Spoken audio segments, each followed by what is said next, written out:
looking out into the crowd and going through the stands, it's been wonderful to see so many different shirts from so many different years, because this is an event that happens year after year.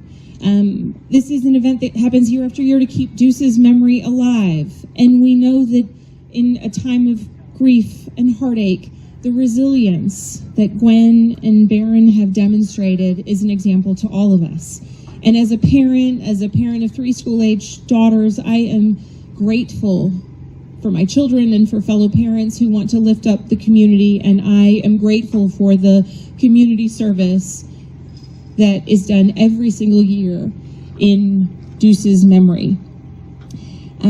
What I know of him is that he lived a kind life, and you can see it when you know Barron, when you know Gwen, when they talk about him, his bright smile and his warmth.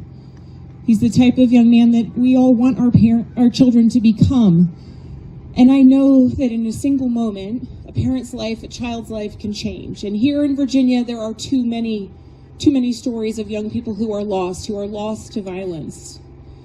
And particularly each day as we step forward in the community, we have the ability to make an impact. There's a study that came out last year that shows just how serious the problem is. It shows that when it comes to challenges of mental health and associated violence, nearly 2/3 of high school students reported feeling nervousness or anxiousness or what would be classified as on edge. And 40% of students report feeling this sadness or hopelessness. And we can defeat this hopelessness, this concern, this sadness in a community when we are working together, when we are coming together to bring hope to a community, to bring resilience to a community, and follow the example that Barron and Gwen have set for us in their son's memory and in his honor. Stopping violence means investing in resources in our schools, making sure that the funding is there, making sure that support to our communities is there.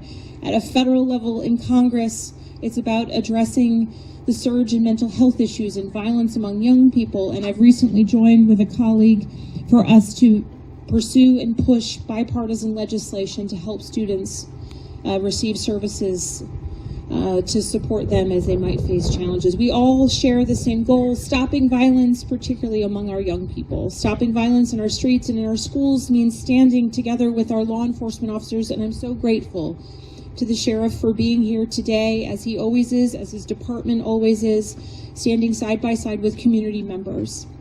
The sacrifices that they make every day is one to be appreciated, so thank you, Sheriff Harris, for being here. And finally, stopping violence means all of us agreeing to teach our children the values of respect and kindness. It is not someone else's problem to solve, it is all of ours. Academic success, physical health, mental health, and social and emotional development, they're all connected.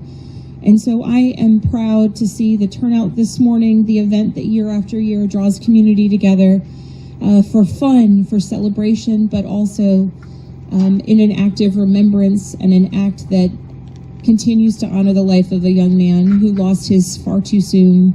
It continues to show an example of what dedicated parenting means, and continues to bring communities together. So in honor of Deuce and in gratitude to the community, it is such a pleasure to be here. Thank you all for being here, and I look forward to seeing you next year.